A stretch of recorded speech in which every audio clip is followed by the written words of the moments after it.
नमस्कार। आज की बात में आपका स्वागत है। आज महाशिवरात्रि के अवसर पर प्रयागराज में महाकुंभ का समापन हो गया। 45 दिन के इस अभूतपूर्व आयोजन की चर्चा पूरी दुनिया में हो रही है।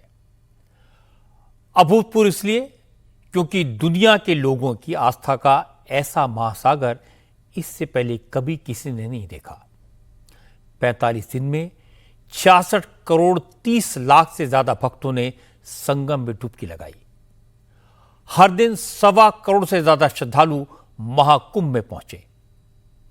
50 लाख से ज्यादा विदेशी भक्त आए। 70 से ज्यादा देशों के लोग प्रयागराज पहुंचे। पूरी दुनिया यह देखकर हैरान है कि अमेरिका से डबल आबादी, फ्रांस और ब्रिटेन की आबादी से 2 गुने, रूस की आबादी से 5 गुने, दुनिया भर के 100 से ज्यादा देशों की कुल पॉपुलेशन से ज्यादा लोग प्रयागराज में पहुंचे, कुंभ में स्नान किया, लेकिन कहीं कोई अव्यवस्था नहीं हुई, किसी को कोई परेशानी नहीं हुई, किसी को महाकुंभ आने का इन्विटेशन नहीं दिया गया था। सब अपनी मर्जी से भक्तिभाव में डूबकर महाकुंभ में आए, आस्था की डुबकी लगाई और लौट गए। ये चमत्कार नहीं तो और क्या है। इसीलिए योगी आदित्यनाथ के मैनेजमेंट स्किल की तारीफ पूरी दुनिया में हो रही है। बड़ी बात यह है कि यह कोई सरकारी आयोजन नहीं था, ये सनातन की परंपरा, भारत के सांस्कृतिक शक्ति का मेला था। इस महाकुंभ में गरीब से गरीब और अमीर से अमीर लोग पहुंचे। महाकुंभ से यूपी की अर्थव्यवस्था को 3 लाख करोड़ रुपए का बूस्ट मिला। महाकुंभ के कारण प्रयागराज के अलावा अयोध्या, काशी और विंध्यवासिनी की तस्वीर कैसे बदली। 45 दिन में यूपी दुनिया का सबसे बड़ा रिलीजियस टूरिज्म का हब कैसे बन गया। कुंभ के समापन के मौके पर वापस लौट रहे श्रद्धालुओं ने क्या महसूस किया, साधु संतों ने क्या भाव व्यक्त किए, ये सब आपको दिखाऊंगा। लेकिन सबसे पहले आज की अद्भुत तस्वीरें देखिए। महाशिवरात्रि के दिन आज महाकुंभ का अंतिम स्नान था। 45 दिन से चल रहे आस्था के सबसे बड़े मेले के समापन का अवसर था, इसलिए श्रद्धालुओं में उत्साह ज्यादा था। ब्रह्म मुहूर्त से ही श्रद्धालुओं के संगम पहुंचने का सिलसिला शुरू हो गया था। आज सुबह से ही मेला क्षेत्र में भारी भीड़ थी, इतनी भीड़ जितनी 3 प्रमुख अमृत स्नान के मौके पर नजर आई। जो तस्वीरें आप देख रहे हैं यह आज सुबह 5 बजे की हैं। आज ब्रह्म मुहूर्त में संगम नोज का पूरा एरिया पूरी तरह पैक था। सिर्फ लोगों के सिर ही सिर नजर आ रहे थे। करीब 1 घंटे बाद सुबह 6 बजे तक 41 लाख से ज्यादा श्रद्धालु संगम में डुबकी लगा चुके थे। अगले 2 घंटे में भक्तों की भीड़ और बढ़ गई। सुबह के 8 बजते बजते संगम में स्नान करने वालों का आंकड़ा 60 लाख को पार कर गया।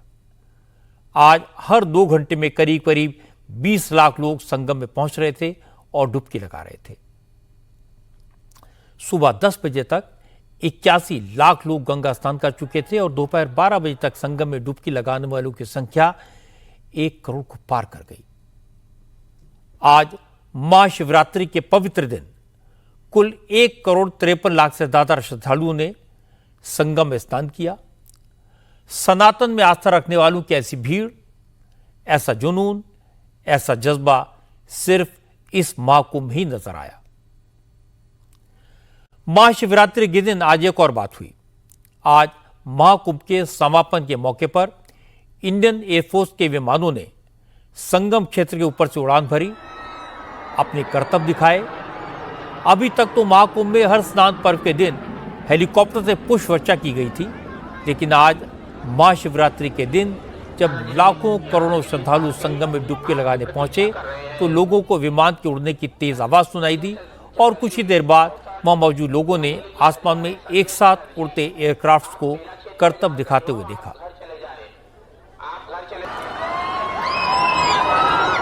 इसके बाद संगम क्षेत्र में हेलीकॉप्टर से फूलों की वर्षा भी की गई।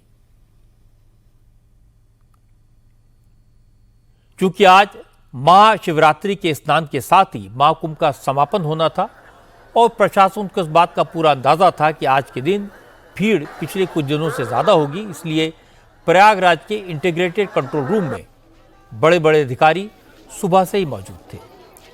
इस बात का पूरा ध्यान रखा जा रहा था कि मेला क्षेत्र में कहीं भी किसी भी पॉइंट पर रास्ता ब्लॉक न हो, भीड़ का प्रेशर न बने। इसके लिए पूरे संगम क्षेत्र में चप्पे चप्पे पर पुलिस तैनात थी। पुलिस और सीआरपीएफ के जवान ह्यूमन चेन बनाकर संगम एरिया में खड़े थे और लोगों को सही दिशा में बढ़ने में मदद कर रहे थे। इसका असर यह हुआ कि महाकुंभ के अंतिम दिन जो भी संगम में आया, जिसने भी गंगा में डुबकी लगाई, उसे किसी परेशानी का सामना नहीं करना पड़ा। सबकी जुबान पर सिर्फ एक ही बात थी कि पैदल तो चलना पड़ा, लेकिन संगम में डुबकी लगाकर सारी थकान दूर हो गई। श्रद्धालुओं ने यूपी पुलिस के रवैये की तारीफ की, कहा कि पुलिस के लोग जगह जगह मौजूद थे, भक्तों की मदद कर रहे थे, इसलिए इतनी भीड़ में आकर भी किसी तरह की परेशानी नहीं हुई, कोई दिक्कत नहीं हुई। तमाम भक्तों ने कहा कि जैसा महाकुंभ इस बार हुआ वैसा पहले कभी नहीं हुआ। ऐसा लग रहा है जैसे हम स्वर्ग में आ गए हैं। बहुत अच्छा लग रहा है, एक आनंद प्रफुल्लित हमारा मन हो रहा है। जो हमारे साथी हैं, 7 लोग आए हैं वहाँ से, उत्तराखंड से। इतनी बढ़िया व्यवस्था कर रखी है, कहने का कोई जवाब नहीं है। क्षण क्षण पर पुलिस है, सेवा में लगी पड़ी है, हर किसी की कोई भी परेशानी दिक्कत को दूर कर रही है। मैं कर्नाटक से आई हूँ, मेरे साथ में मेरी बेटियाँ और दामाद वो सब आए हैं और यहाँ की व्यवस्था देखने कर बहुत बढ़िया हुआ है। मैं पुणे से आई हूँ, मैं मेरे सहेली के साथ आई हूँ। बहुत एक्साइटमेंट हूँ नहाने के लिए। मैं जाके यहाँ की व्यवस्था भी बहुत अच्छी है। क्या नाम है आपका? मैं तेजस्विनी शुक्ला हूँ और मैं पुणे महाराष्ट्र से आई हूँ। सारा परिवार है, मेरी बहन, माताजी, 75 इयर्स मेरी माताजी का है अभी, और वो भी बहुत ही हिम्मत से, बहुत ही श्रद्धा से यहाँ पे आई है। व्यवस्था बहुत अच्छी थी, कोई दिक्कत नहीं हुई, बिल्कुल पैदल चल के आए हैं, मजा आ रहा है। थोड़ा कोई महिलाओं के लिए कैसी व्यवस्था है? बहुत अच्छी व्यवस्था, पुलिस कर्मचारियों ने बहुत अच्छी व्यवस्था की है। हम योगी जी का धन्यवाद मानते हैं। महिलाओं के लिए तो इतनी अच्छी व्यवस्था है कि चेंजिंग रूम भी घर जैसा है। मेरा नाम विकास दुबे, हमारा बिहार से आए हैं। बहुत बढ़िया व्यवस्था है, बहुत अच्छा लगा, मन बहुत खुश हुआ आने से। आपका क्या नाम है, कहाँ से हैं? हम पश्चिम बंगाल से आया है। मेरा नाम है दीपक खड़ा है। যোগী जी जो ব্যবস্থা किया था बहुत अच्छा है। আমার নাম মৌসুমী হালদার, আমি কলকাতা থেকে এসেছি।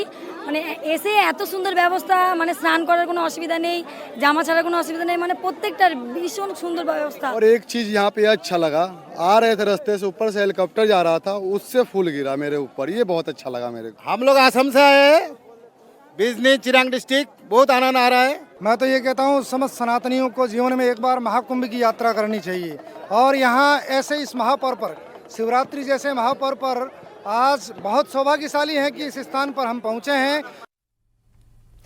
महाकुंभ में 37,000 से ज़्यादा पुलिस वाले तैनात किए गए थे, 14,000 से ज़्यादा होमगार्ड्स थे, सीआरपीएफ के जवान अलग से थे, कुल 70,000 से ज़्यादा सुरक्षा कर्मी तैनात थे।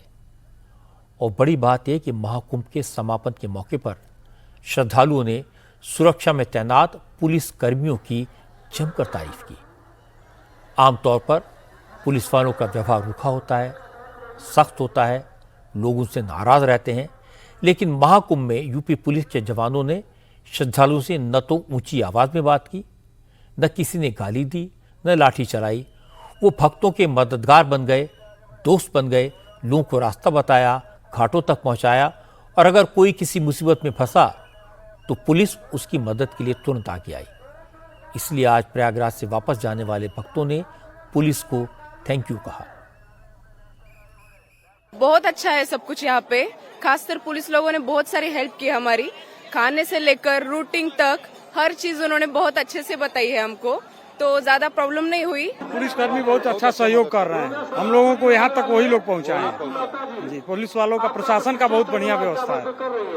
आपका क्या नाम है? शिव प्रकाश गुप्ता। कैसे आपकी मदद की पुलिसकर्मियों ने? अपने साथ लेकर खुद संगम स्थान तक पहुँचा है, बताया कि इधर से रास्ता है, इतना दूर पहुँचा हुआ है, ज्यादा दूर नहीं है, अपने साथ पहुँचा है, किसी प्रकार का कोई दिक्कत नहीं हुई। शहर से यहाँ तक आने तक उन्होंने बहुत मदद की कि उन्होंने बताया संगम का मार्ग ये है, तो व्यवस्था तो बहुत अच्छी है और सभी पुलिसकर्मियों की तारीफ करनी चाहिए जो उन्होंने यहाँ तक व्यवस्था बनाए रखी है। पुलिस वालों की प्रशंसा इस महाकुंभ का एक बहुत बड़ा फीचर है, और ये इसलिए हो पाया क्योंकि योगी आदित्यनाथ ने महाकुंभ में तैनात होने वाले पुलिसकर्मियों की ट्रेनिंग 6 महीने पहले ही शुरू करवा दी थी। योगी ने पुलिस अफसरों से कहा था कि महाकुंभ में पुलिस का रोल सहयोगी का होगा, श्रद्धालुओं के साथ पुलिस का रवैया दोस्ताना होना चाहिए, और इसका असर दिखाई दिया। पुलिस फोर्स हो, रेलवे पुलिस हो, जीआरपी हो या फिर प्रशासन में जुटे तमाम दूसरे विभाग, सभी में एक कोऑर्डिनेशन था जो ग्राउंड पर नजर आया।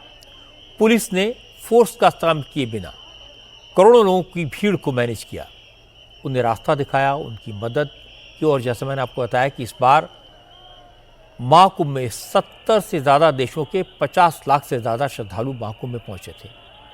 आज महाशिवरात्रि के दिन भी America, Britain, France, Germany, Japan, Brazil, Austria और नॉर्वे जैसे तमाम देशों के श्रद्धालु संगम में डुबकी लगाने पहुंचे थे।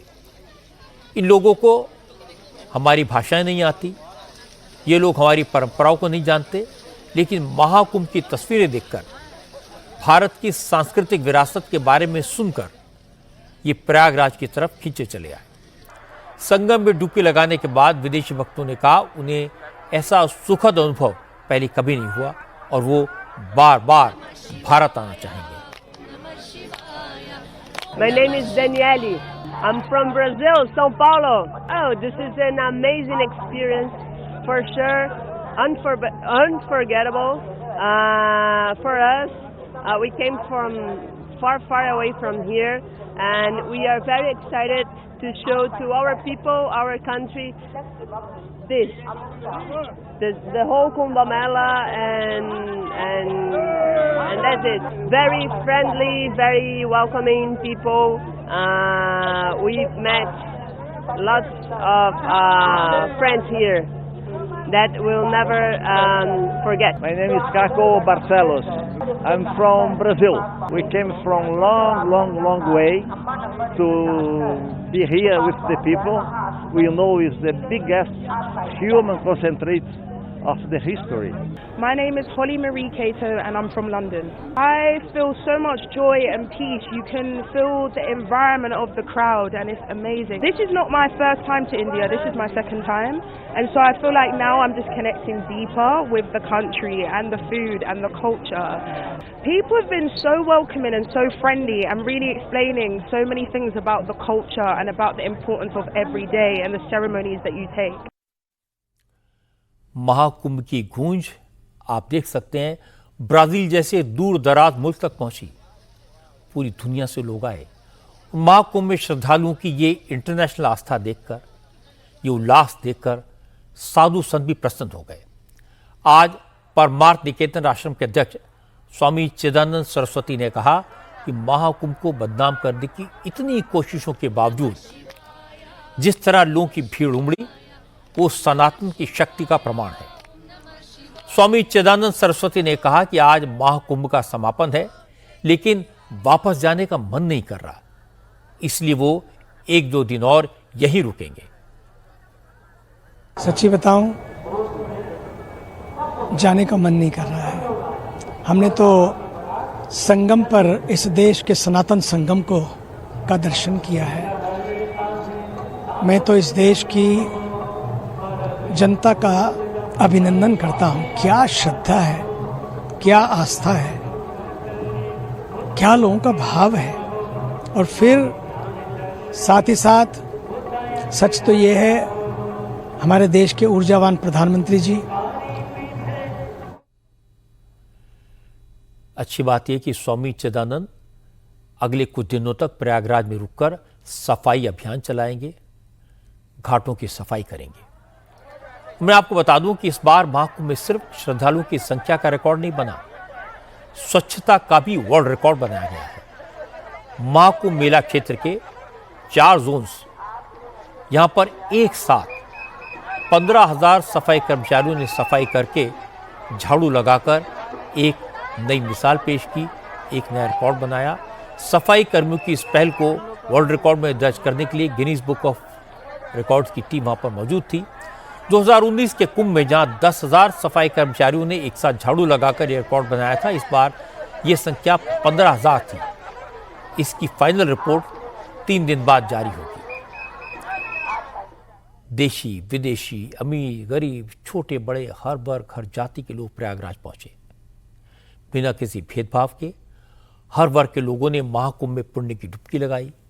कोई भूखा नहीं रहा, कोई सूखा नहीं रहा, सबको भोजन मिला, सबको दान मिला। और आप ये जानकर हैरान रह जाएंगे कि महाकुंभ में गरीब लोगों को गंगा मैया की गोद से हजारों रुपए मिले।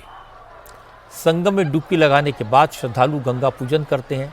मां गंगा को लोटा, नारियल, वस्त्र, रुपए, पैसे, सोने चांदी के सिक्के और छोटी छोटी धातु की मूर्तियां अर्पित करते हैं।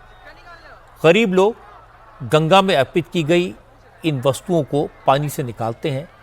कुछ लोग ऐसे मिले जिन्होंने बताया कि वो पिछले 1.5 महीने में 30,000 रुपए के सिक्के पानी से निकाल चुके हैं। किसी किसी को तो आभूषण भी मिले। कुंभ में बस हम ऐसे ही पैसा निकाल ढूंढते हैं, कुछ दक्षिणे में जो मिल जाता है, कपड़े वगैरह, बस ये। तो कब से निकाल रहे हैं आप? पूरा मकर संक्रांति से। पहले भी निकालते थे? हमेशा का यही काम है। नाव है हमारी, नाव भी नहीं चल रही तो ये काम करते हैं दिन का। कितना कुंभ के दौरान आपने पैसा निकाला? लमसम 20,000 रुपए तक कमा लिए। यही ढूंढ डेली 1,000, 1,200, 500, कभी 300, कभी कुछ भी नहीं, निकालते ही रहते हैं, ढूंढते रहते हैं। कुंभ के पहले वही 10-20 मिल गया। अभी जैसे चांदी का अंगूठियाँ मिल गई, हीरे जवाहरात भी मिल रहे हैं, मिल जाते, चांदी के सिक्के भी मिल जाते हैं, सोने के नथिया भी मिल जाती है, ये अंगूठियाँ हैं, यही सब मिलता रहता है। ये नाविक हैं। नाव चलाकर जितनी कमाई नहीं होती उससे ज़्यादा कमाई इन्होंने महाकुंभ में रोज़ कर ली। महाकुंभ में छोटे छोटे दुकानदारों को, रेहड़ी वालों को, ठेले वालों को भी खूब प्रॉफिट हुआ। 45 दिनों के इस महापर्व पर सिर्फ प्रयागराज के लोगों ने ही नहीं, आसपास के शहरों से आए लोगों ने भी दुकानें लगाई, लोगों की सेवा भी की और कमाई भी की। आज ऐसे तमाम छोटे दुकानदारों ने कहा कि महाकुंभ से उन्हें लाभ हुआ, इसलिए इसके समापन पर मन में थोड़ी मायूसी तो है। 13 जनवरी को लगाई हूँ, अब कल चली जाऊंगी 27 फरवरी को। तो हर दिन लगभग इतना ही कमाती थी? कितना कमाती थी हर दिन कभी 7,000, कभी 8,000, कभी 10,000 ऐसा कमा लेते थे। पहले कुंभ स्टार्ट हुआ तभी तो 1,000-1,500 होता था। अभी फिलहाल कुंभ अभी जमने की वजह से उसका अभी थोड़ा ज्यादा होता है, 2,000 हो गया, 3,000 हो गया, ऐसा होता है। अब पहले कम था, हाँ 1,000 रुपये का धंधा था। जब से भी कुंभ लगा, अब से 2,000-3,000 का सेल होता था। वहाँ लखनऊ में फल का कारोबार करते थे, 400 रुपए, 500 ऐसे मिलते थे, और यहाँ 1,500, 2,000 ऐसे रोज का प्रॉफिट हो जाता है। 2,000, 2,500, 3,000 तक दुकानदारी हो जाती थी, तो 1,000, 1,200, 800, 900 हमें मिल जाता था। अब मान लो 5,000, 6,000 का दुकानदारी हुआ तो मान लो 1,500, 2,000 मिल गया। किसी ने चाय बेचकर, किसी ने दातुन बेचकर, किसी ने समोसे बेचकर कमाई की और सब लोग महाकुंभ का सुख लेकर वापस लौटे। आज समापन होने के बाद योगी आदित्यनाथ ने भी संतोष जाहिर किया। योगी आज गोरखपुर में थे, लेकिन गोरक्षपीठ में बैठकर योगी सुबह 4 बजे से ही महाकुंभ के आखिरी बड़े स्नान की पल पल की अपडेट ले रहे थे। कंट्रोल रूम में बैठकर प्रयागराज से आ रही तस्वीरों को देख रहे थे। सुबह 8 बजे तक जब सब कुछ ठीक ठाक रहा तो इसके बाद योगी महाशिवरात्रि के पूजन में लगे। उन्होंने गोरखनाथ मंदिर में मौजूद शिवलिंग की विधिवत पूजा की, यज्ञ किया और इसके बाद योगी ने कहा कि ईश्वर की कृपा से दिव्य और भव्य महाकुंभ का आयोजन पूरा हो गया। इस महाकुंभ के जरिए सनातन की शक्ति का एहसास पूरी दुनिया को हुआ। योगी ने कहा कि महाकुंभ तो प्रयागराज में आयोजित हुआ, लेकिन इस कारण उत्तर प्रदेश के 5 आध्यात्मिक शहर पंच तीर्थ के रूप में स्थापित हो गए। दुनिया भर में प्रयागराज, काशी, अयोध्या, विंध्याचल और गोरखपुर की अलग पहचान बनी। इसका फायदा न सिर्फ उत्तर प्रदेश को होगा बल्कि पूरे भारतवर्ष को होगा और सनातन को होगा। महाकुंभ प्रयागराज में अपार भीड़ है। 13 जनवरी से प्रारंभ हुआ महाकुंभ प्रयागराज आज पूर्णाहुति को प्राप्त करेगा। लगभग 66 करोड़ श्रद्धालुजन मां गंगा, मां यमुना और मां सरस्वती की इस त्रिवेणी में पावन डुबकी लगा करके राष्ट्रीय एकात्मता का एक नया संदेश पूरे देशवासियों को दे रहे हैं और वसुधैव कुटुंबकम के भाव के साथ हर एक श्रद्धालु जन को राष्ट्रीयता के प्रति समर्पण होने की एक नई प्रेरणा भी प्रदान कर रहे हैं। प्रयागराज में आए हुए इन सभी श्रद्धालु जनों को मैं आज के इस पावन महास्नान पर हृदय से उनका अभिनंदन करता हूं, उन्हें बधाई देता हूं। बाबा विश्वनाथ के धाम काशी में लाखों की संख्या में श्रद्धालु जन हैं। पिछले 1.5 महीने से अधिक समय से लगातार वहां पर 8 से 10 लाख श्रद्धालु प्रतिदिन बाबा विश्वनाथ धाम में दर्शन कर रहा है। और आज तो महाशिवरात्रि भी है। अयोध्या धाम में भी यही स्थिति है। 8 से 10 लाख श्रद्धालु प्रतिदिन प्रभु श्री राम लला के दर्शन कर रहा है।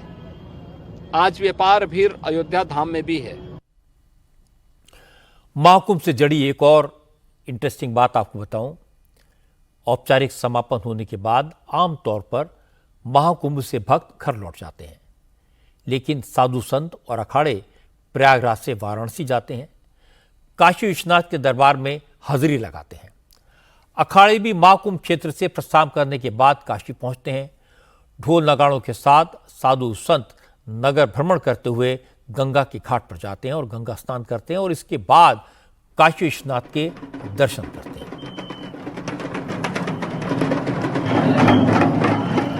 क्योंकि आज ऐसा संयोग बना कि महाकुंभ के समापन के दिन ही महाशिवरात्रि थी, इसलिए अखाड़ों की शोभा यात्रा की रौनक देखने वाली थी। साधु संतों का जोश अलग था। साधु संत डमरू, शंख, घंटा, घड़ियाल बजाते हुए बाबा विश्वनाथ के मंदिर पहुंचे और वहां पूजा की। बड़ी बात यह कि महाकुंभ का असर वाराणसी पर भी पड़ा है। आमतौर पर हर रोज बाबा विश्वनाथ के दर्शन करने 1 लाख श्रद्धालु पहुंचते हैं, लेकिन महाकुंभ के दौरान हर रोज 7 लाख से ज्यादा भक्त काशी पहुंचे।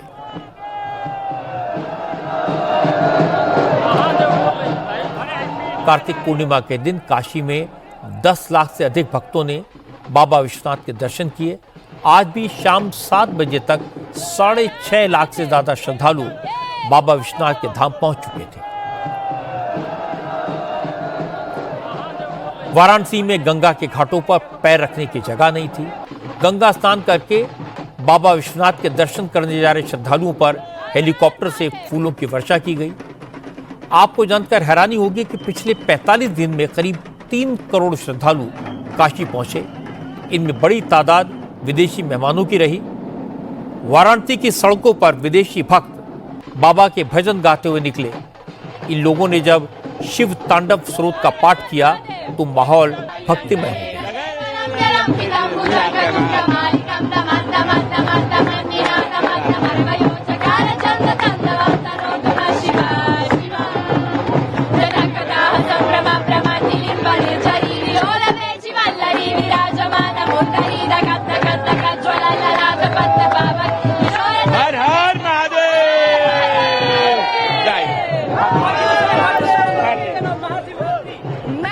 अब मैं आपको अयोध्या नगरी का नज़ारा दिखाता हूं। काशी की तरह अयोध्या में भी महाकुंभ का असर है।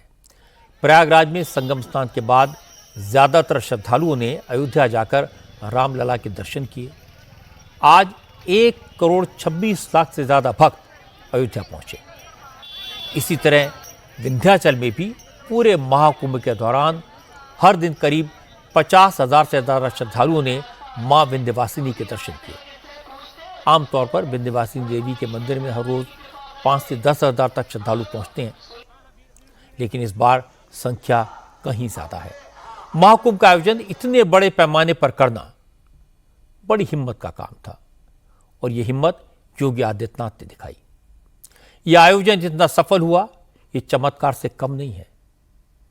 जब करोड़ों लोग एक साथ एक जगह पर आते हैं तो रिस्क होता है, कुछ भी हो सकता था। एक सुबह भगदड़ मची थी, दुखद हादसा हुआ था, उसे कभी नहीं भूला जा सकता। लेकिन इतने सारे लोग एक साथ एक जगह अगर स्नान करने गए तो कोई महामारी फैल सकती थी। करोड़ों लोग एक साथ हों तो कोई अनहोनी हो सकती थी। लेकिन जो हुआ वो अद्भुत है, ईश्वर की कृपा है। लेकिन महाकुंभ के इस महाआयोजन ने यह साबित कर दिया कि अगर इच्छा शक्ति हो तो 66 करोड़ लोगों को मैनेज किया जा सकता है। टेक्नोलॉजी का ठीक से इस्तेमाल किया जाए तो सिक्योरिटी प्रोवाइड की जा सकती है। कम्युनिकेशन स्किल हो तो करोड़ों लोगों के आने जाने का इंतजाम किया जा सकता है। लोगों का सहयोग मिले तो रोज लाखों लोगों के खाने पीने का इंतजाम भी किया जा सकता है। हमेशा डराने वाली पुलिस का व्यवहार दोस्ताना हो सकता है। हजारों धर्मगुरुओं और साधुओं संतों का मान रखा जा सकता है। गरीब और अमीर को बिना किसी भेदभाव के संगम में डुबकी का अवसर दिया जा सकता है। और अगर बिजनेस की कुशलता हो तो 7,500 करोड़ रुपए खर्च करके 3 लाख करोड़ का लाभ हासिल किया जा सकता है। अफवाहों के बावजूद कुशल प्रबंधन से लोगों का भरोसा जीता जा सकता है। इसीलिए इस बार के महाकुंभ को अकल्पनीय अनुभव के रूप में याद किया जाएगा। महाकुंभ का यह आयोजन मोदी और योगी की अग्नि परीक्षा थी। ये दोनों इस परीक्षा में खरे उतरे। पूरी दुनिया में सनातन का मान बढ़ा। पूरी दुनिया में भारत के मैनेजमेंट स्किल, क्षमता और कुशलता के प्रति विश्वास बढ़ा।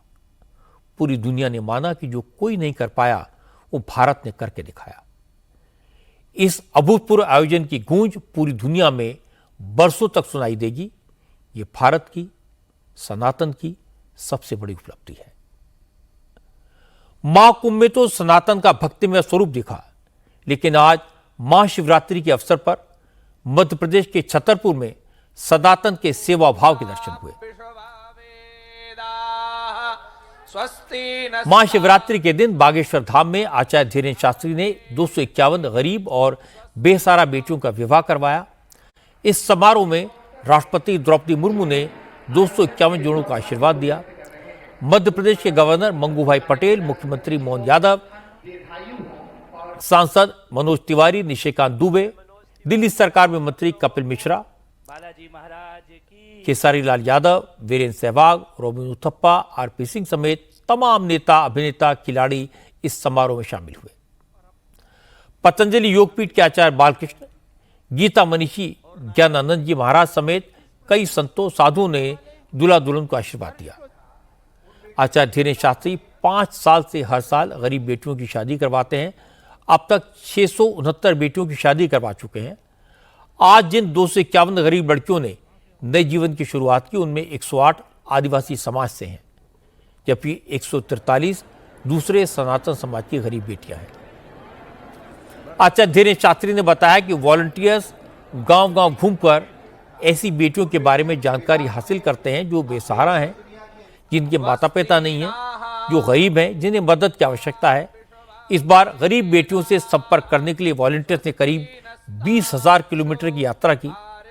आज इस कार्यक्रम में राष्ट्रपति का स्वागत करते वक्त धीरेन्द्र शास्त्री इमोशनल हो गए। उन्होंने कहा, पैसे की वजह से घर की बेटी बहन की शादी में क्या क्या दिक्कतें आती हैं, उसे उन्होंने खुद महसूस किया है। उनकी बहन की शादी के लिए परिवार के पास पैसे नहीं थे, लोग कर्ज देने को तैयार नहीं थे। वो जानते हैं कि गरीब बेटी और उसके परिवार के लोगों पर क्या बीतती है। इसीलिए उन्होंने प्रण लिया है कि जो उनके साथ हुआ वो किसी और के साथ नहीं होने देंगे। धीरेन्द्र शास्त्री ने आह्वान किया, जिस तरह से वो बागेश्वर धाम में आने वाले दान का पैसा बेटियों की शादी में लगाते हैं, वैसे ही दूसरे मठ मंदिर भी दान के पैसे को सनातनी बेटियों और जरूरतमंदों की भलाई में लगाएं। लगभग इसमें 200 लोग हैं जो मिलकर के इन बेटियों के लिए चयन करती हैं। जो वास्तविक पात्र हैं उसके लिए पूरी समिति ने लगभग 22,000 किलोमीटर कार से यात्रा की।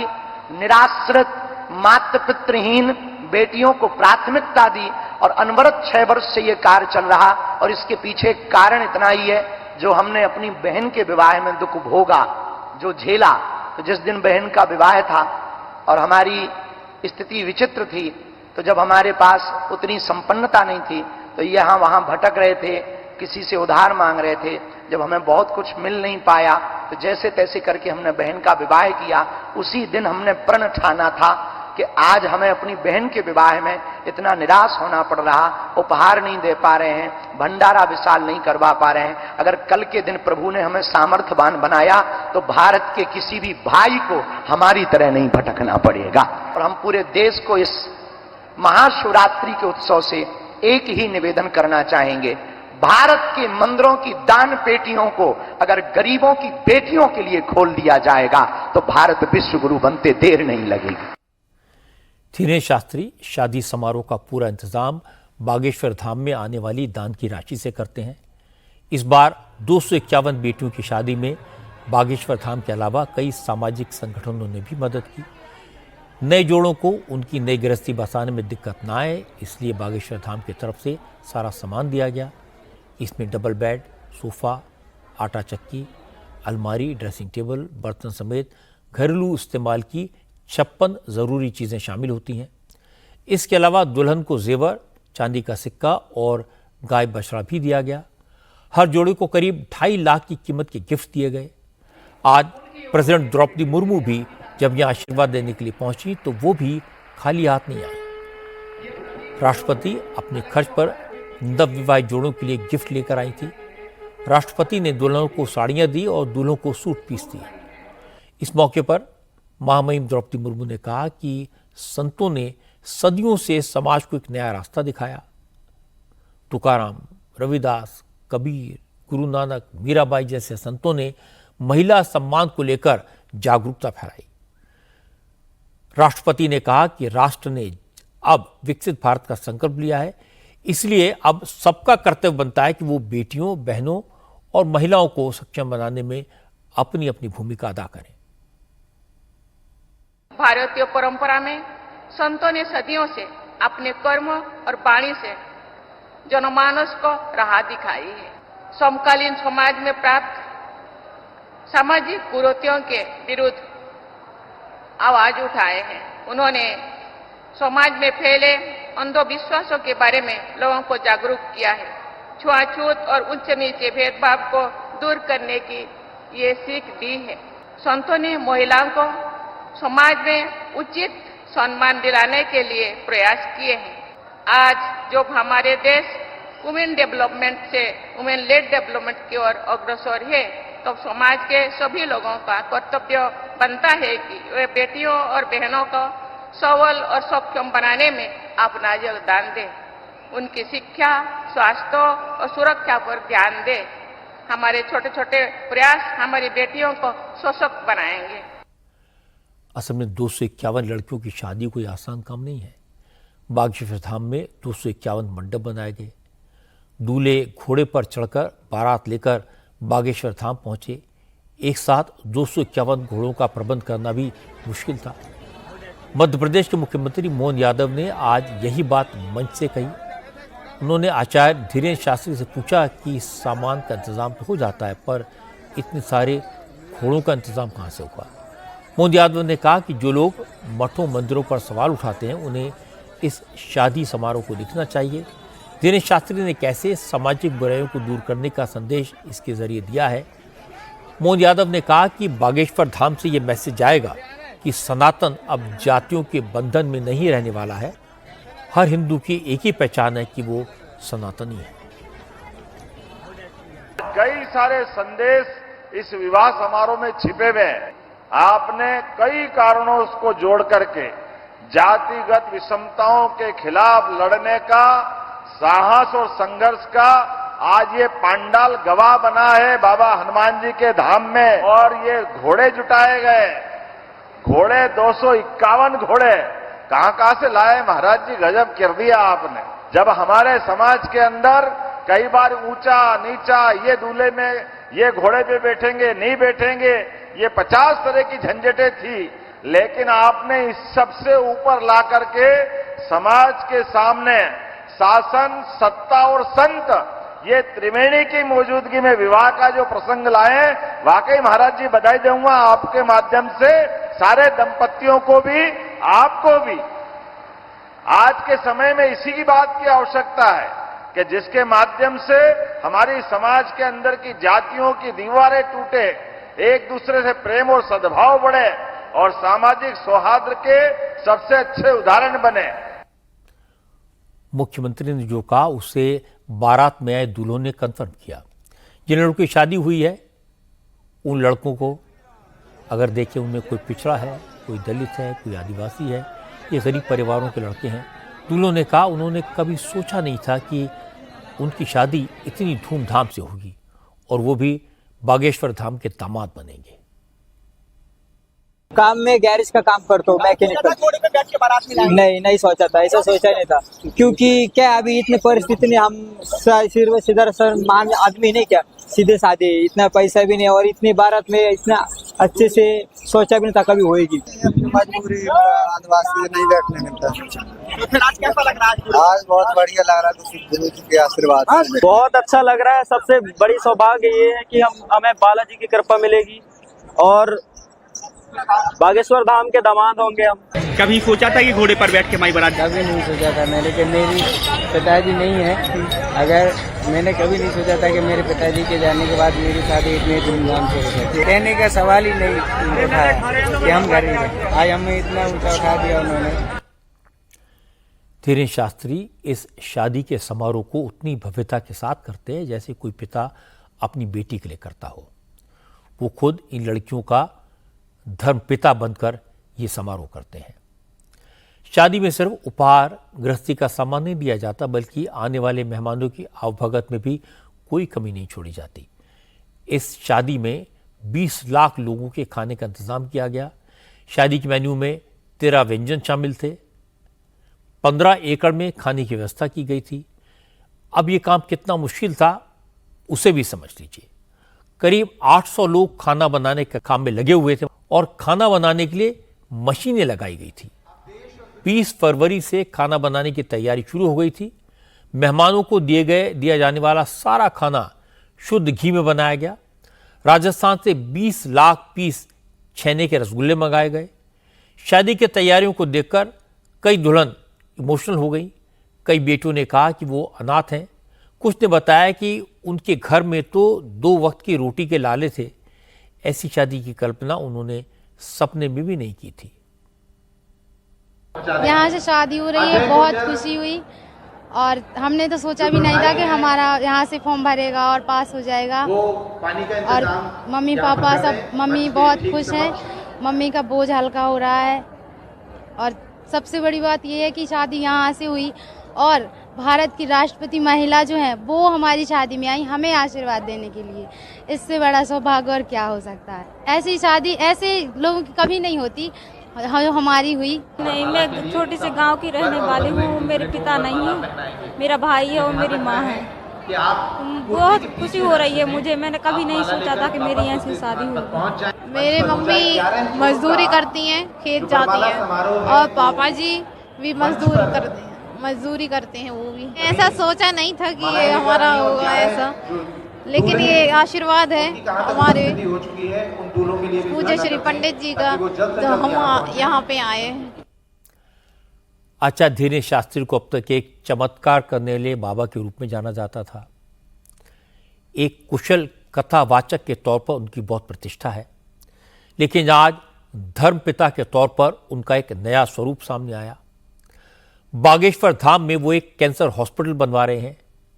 मुझे लगता है कि धर्मगुरु, मठाधीश और संत समाज के लोग इसी तरह से समाज कल्याण के काम करें तो गरीब लोगों को सहारा मिलेगा। मंदिरों में चढ़ावे के तौर पर आने वाली राशि का इस्तेमाल गरीबों के लिए एजुकेशन, ट्रीटमेंट और पौष्टिक आहार के लिए किया जाए तो पूरे देश को बल मिलेगा। लेकिन आज कोलकाता से हैरान करने वाली खबर आई। महाशिवरात्रि के अवसर पर कोलकाता नगर निगम ने एक ऐसा आदेश जारी किया जिससे बंगाल की राजनीति गर्मा गई। कोलकाता म्युनिसिपल कॉरपोरेशन ने आदेश जारी किया कि हिंदी और उर्दू भाषी स्कूलों के बजाय इस बार ईद पर एक की बजाय 2 छुट्टियां होंगी और इस साल विश्वकर्मा जयंती की छुट्टी नहीं होगी। क्योंकि 1 मार्च से रमजान का महीना शुरू हो रहा है, 31 मार्च या 1 अप्रैल को ईद होगी। इसलिए कोलकाता नगर निगम में शिक्षा विभाग के मुख्य प्रबंधक सिद्धार्थ शंकरधारा ने आदेश जारी किया कि इस साल ईद पर 2 दिन यानी 31 मार्च और 1 अप्रैल को स्कूलों की छुट्टी रहेगी, लेकिन ईद पर 2 दिन छुट्टी होने की वजह से विश्वकर्मा जयंती की छुट्टी को रद्द कर दिया गया। जैसे आदेश आया, बीजेपी के नेताओं से मुद्दा बना लिया। इसे ममता बनर्जी की मुस्लिम अपीजमेंट पॉलिसी का इशू बताया। जब बात बढ़ गई तो कोलकाता नगर निगम ने चुपचाप आदेश वापस ले लिया। म्यूनिसिपल कॉरपोरेशन के कमिश्नर धवल जैन ने बयान जारी किया। कहा, एजुकेशन डिपार्टमेंट के चीफ मैनेजर ने सीनियर अफसरों से बात के बगैर इस तरह का आदेश जारी किया, जिसे रद्द कर दिया गया है और चीफ मैनेजर से सफाई मांगी गई है। लेकिन बंगाल बीजेपी के नेता राउत सिन्हा ने कहा, यह सब बहानेबाजी है। कोई अफसर सरकार के इशारे के बगैर ऐसी हरकत नहीं कर सकता। ममता ने एक आदेश जारी करवाकर मुसलमानों को मैसेज दिया है और हिंदू इस बात को समझ रहे हैं। तृणमूल सरकार बार बार हिंदू को अपमान कर रहा है, हिंदू का अधिकार पे हस्तक्षेप कर रहा है और मुसलमान लोगों को अपीसमेंट करने के लिए ही मुसलमान का पर्व में छुट्टी ज्यादा और हिंदू पर्व का छुट्टी एकदम बातिल कैंसिल कर देते। तो तृणमूल कांग्रेस उनका फेस सेव करने के लिए वो एक बलि का बकरा एक ऑफिसर को किया। कोई एक ऑफिसर का क्षमता है जो छुट्टी का परंपरा है उसको चेंज करने का? एक्चुअली मेयर जो फिराद हकीम एक मुसलमान है, वो बैठ के वहीं पर मुस्लिम राजनीति वहीं पर कर रहा है। ममता बनर्जी जैसे हिंदू विरोधी राजनीति कर रहा है, उससे उनको प्रोत्साहन मिल रहा है। ममता बनर्जी की लोगों की धारणा यह है कि वो मुसलमानों के प्रति सॉफ्ट रहती हैं। बंगाल में मुस्लिम उनका बड़ा वोट बैंक है, इनका वो अपीजमेंट करती हैं, इसीलिए ईद की छुट्टी बढ़ाने का इशू इतना बड़ा बन गया। चाहे ये एक अफसर की लापरवाही के कारण हुआ हो, पर इसने बीजेपी को अच्छा खासा मौका दे दिया। बीजेपी पहले भी इल्जाम लगाती रही है कि ममता के शासन में मुहर्रम के जुलूस के लिए दुर्गा विसर्जन को रोका जाता है। इस बैकग्राउंड में आदेश वापस लेने के बाद भी ईद और विश्वकर्मा जयंती की छुट्टी ममता के लिए सिरदर्द बनी रहेगी। अब बात बिहार की। बिहार में चुनाव से 8 महीने पहले आज मंत्रिमंडल का विस्तार हुआ। 7 नए मंत्रियों ने शपथ ली, 7 बीजेपी के हैं। इस कैबिनेट एक्सपेंशन के साथ ही नीतीश कुमार की कैबिनेट में अब मंत्रियों की संख्या पूरी हो गई है। बिहार सरकार में कुल 36 मंत्री हो सकते हैं। आज 7 मंत्रियों के शपथ ग्रहण के बाद नीतीश कैबिनेट में मंत्रियों की संख्या 21 हो गई। मुख्यमंत्री समेत जेडीयू के कुल 13 मंत्री हैं। गवर्नर आरिफ मोहम्मद खान ने राजू कुमार सिंह, जीवेश कुमार मिश्रा, संजय सरोगी, डॉक्टर सुनील, कृष्ण कुमार मट्टू, मोतीलाल प्रसाद और विजय कुमार मंडल को मंत्री पद की शपथ दिलाई। आज जिन नेताओं को मंत्रिमंडल में जगह मिली है, उन्हें चुनने में बिहार के कास्ट कॉम्बिनेशन का खास ध्यान रखा गया है। मुजफ्फरपुर की साहिबगंज सीट से आने वाले राजू कुमार सिंह राजपूत समाज से ताल्लुक रखते हैं। मुजफ्फरपुर और इसके आसपास की बेल्ट में क्षत्रियों की तादाद ज्यादा है। जीवेश कुमार मिश्रा भूमियार समाज से आते हैं। राजपूत और भूमियार दोनों की सवर्ण समाज है और इन्हें बीजेपी का परंपरागत वोटर माना जाता है। संजय सरावगी को मंत्रिमंडल में जगह देकर वैश्य समाज को मैसेज दिया गया है। कोयरी जाति के डॉक्टर सुनील को मंत्री बनाकर पिछड़े वर्ग को जोड़ने की कोशिश की गई है। पिछड़ों और अति पिछड़ों को पूरा प्रतिनिधित्व दिया गया है। कृष्ण कुमार मंटू कुर्मी हैं, जबकि मोतीलाल और Vijay Kumar Mandal most backward class से हैं। पूर्ण रूप से बिहार के विकास को और गति देने के लिए माननीय मुख्यमंत्री नीतीश कुमार जी ने विस्तार किया है और 7 मंत्री बिहार के विकास में काम करेंगे। चुनाव के ठीक पहले जब विस्तार हुआ है तो जाहिर है इसका मकसद अभी 7 से 8 महीने बाकी है। 8 महीने में बहुत से कार्यों को पूरा करना है। क्षेत्रीय संतुलन भी साधने की कोशिश की गई है। मिथिलांचल को बहुत ज्यादा जगह दी गई। नहीं, पूरे बिहार के विकास का कल्पना है, पूरे बिहार का विकास किया जाएगा। क्या लग रहा है चुनाव क्या होगा? चुनाव चूंकि बेहद करीब है और इस विस्तार के बाद आपको क्या लगता है सामाजिक समीकरण के लिहाज से एनडीए कितना मजबूत आपको नजर आता है? देखिए, पूरी तरह एनडीए एकजुट है और मजबूत है, एकदम विकास गांव-गांव तक पहुंचाने का काम कर रहा है। बिहार में मंत्रिमंडल का विस्तार क्यों हुआ, कैसे हुआ, किसको मौका मिला, ये समझना कोई रॉकेट साइंस नहीं है।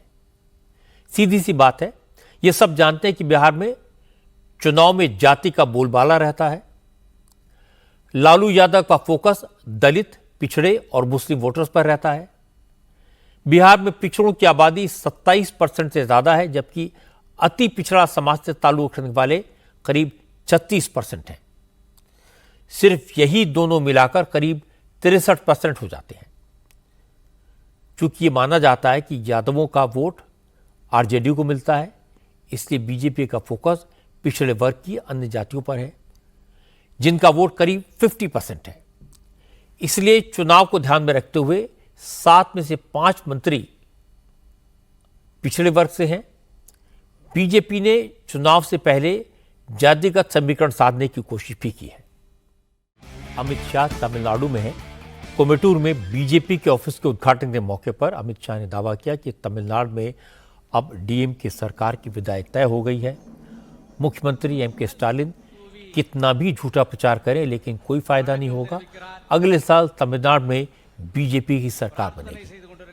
क्योंकि आज स्टालिन बार बार डीलिमिटेशन का मुद्दा उठा रहे थे, दावा कर रहे हैं कि तमिलनाडु ने जनसंख्या नियंत्रण पर काम किया है, लेकिन इसका फायदा मिलने के बजाय नुकसान होगा। डीलिमिटेशन में तमिलनाडु की सीटों की संख्या कम हो जाएगी। आज अमित शाह ने इसका जवाब दिया कि डीलिमिटेशन में हम साउथ को अन्याय नहीं होने देंगे। श्रीमान स्टालिन जी, मोदी सरकार ने लोकसभा में स्पष्ट किया है कि डीलिमिटेशन के बाद प्रोरेटा के हिसाब से दक्षिण के एक भी राज्य का एक भी सीट कम नहीं होगा। और मैं फिर से एक बार कोयम्बटूर की ये पवित्र भूमि पर से दक्षिण के सभी राज्य की जनता को आश्वस्त करना चाहता हूं कि मोदी जी ने निश्चित रूप से आपके सभी हितों की रक्षा कर डीलिमिटेशन में आपका एक भी सीट प्रोरेटा कम न हो और जो बढ़ोतरी होगी इसमें उचित हिस्सा दक्षिण भारत के राज्यों को भी मिलेगा। इसमें कोई शंका रखने की जरूरत नहीं है। ये सही है कि तमिलनाडु में बीजेपी पूरी ताकत लगा रही है, लेकिन वहां और बड़ी फोर्सेस एक के बाद एक खड़ी हो रही हैं। तमिल फिल्मों के सुपरस्टार विजय सियासत में कूद गए हैं। विजय ने टीवी के नाम से अपनी पार्टी बना ली है और बड़ी बात है कि तमिलनाडु के चुनाव में प्रशांत किशोर विजय के चुनावी रणनीतिकार होंगे। आज प्रशांत किशोर ने दावा किया कि अगले साल तमिलनाडु में विजय की सरकार बनेगी। आज विजय की पार्टी टीवीके की पहली सालगिरह थी। इस मौके पर प्रशांत किशोर वहां पहुंचे। प्रशांत किशोर ने कहा कि 2021 में उन्होंने ही एमके स्टालिन की मदद की थी।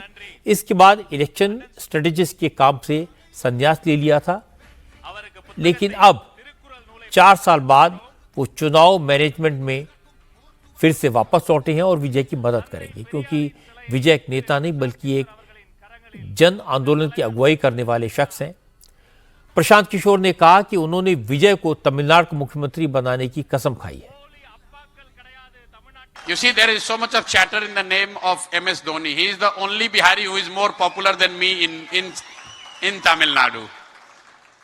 Dhoni is more popular in Tamil Nadu than Prashant Kishore, but make no mistake, next year when I contribute and I help you win, then I will be taking over Dhoni in popularity. Do you agree or not? ये सही है कि प्रशांत किशोर को चुनाव लड़ाने और जिताने में महारत हासिल है। उनका स्ट्राइक रेट 90% से ज़्यादा है।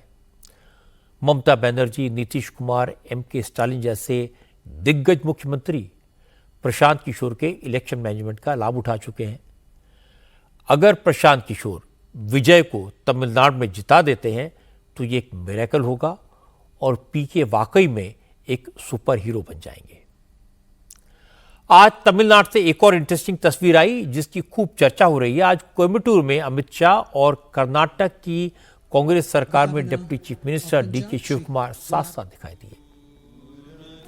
अमित शाह और डीके शिव कुमार आज महाशिवरात्रि के मौके पर ईशा फाउंडेशन के कार्यक्रम में पहुंचे थे।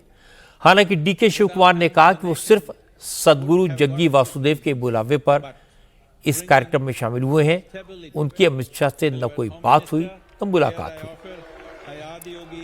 शिव कुमार ने कहा वो पहले महाकुंभ में भी गए थे, तब भी कुछ लोगों ने ये कहा था कि वो बीजेपी के करीब जा रहे हैं और आज फिर इस तरह की बातें लोग कर रहे हैं, लेकिन इन बातों में कोई सच्चाई नहीं है। वो जन्मजात कांग्रेसी हैं और आखिरी वक्त तक कांग्रेस में ही रहेंगे। अमित शाह की रेपुटेशन तो यह है कि वो असंभव को संभव करना जानते हैं। जहां भी जाते हैं लोग मान लेते हैं कि अमित शाह कोई बड़ा खेल कर देंगे। इसीलिए डीके शिव कुमार के बीजेपी में ज्वाइन करने की अटकलें शुरू हो गई। ईशा फाउंडेशन में महाशिवरात्रि का उत्सव हर साल होता है, लेकिन इस बार कई सारे विवाद एक साथ खड़े हो गए। विश्वास करना चाहिए कि आज रात जब हर हर महादेव का उद्घोष होगा, शिव की स्तुति की गूंज सुनाई देगी, तो सारे विवाद उसमें दब कर रह जाएंगे। क्रिकेट के मैदान में चैंपियंस ट्रॉफी में इस वक्त अफगानिस्तान और इंग्लैंड के बीच कड़ा मुकाबला चल रहा है। आज के मैच में पहले अफगानिस्तान ने इंग्लैंड के गेंदबाजों की जबरदस्त धुनाई की 325 रन का बड़ा टारगेट सेट किया। अफगानिस्तान के ओपनर इब्राहिम जाडरन की शानदार बैटिंग का कमाल दिखाई दिया। उन्होंने 177 रन की पारी खेली और ये चैंपियंस ट्रॉफी में किसी भी बैटर का सबसे बड़ा स्कोर है। 146 बॉल में 12 चौके और 6 सिक्सर मारे और पारी के आखिरी ओवर में आउट हुए। इसके बाद इंग्लैंड के बल्लेबाजों ने भी अच्छी खासी बैटिंग की है। हालांकि इंग्लैंड के 2 विकेट जल्दी जल्दी गिर गए थे, लेकिन जो रूट ने टिककर बैटिंग की, रूट सेंचुरी बनाकर क्रीज पर टिके हुए हैं। फिलहाल इंग्लैंड ने 42 ओवर में 251 रन बना लिए हैं और रिक्वायर्ड रन रेट 9 पर ओवर का है। इंग्लैंड को जीत के लिए 48 गेंदों में 75 रन बनाने और ये लक्ष्य जो रूट के लिए कोई बड़ी बात नहीं है। चैंपियंस ट्रॉफी में अफगानिस्तान की टीम पहली बार खेल रही है और आज इब्राहिम ने चैंपियंस ट्रॉफी की अब तक की सबसे शानदार पारी खेलकर सबको चौंका दिया। अफगानिस्तान की टीम के पास जबरदस्त टैलेंट है, बस अनुभव की कमी है, इसलिए वो कई बार जीत के कगार पर आकर भी हार जाते हैं। आज की बात में इतना ही। मेरे आपसे अगली मुलाकात कल रात 9 बजे होगी।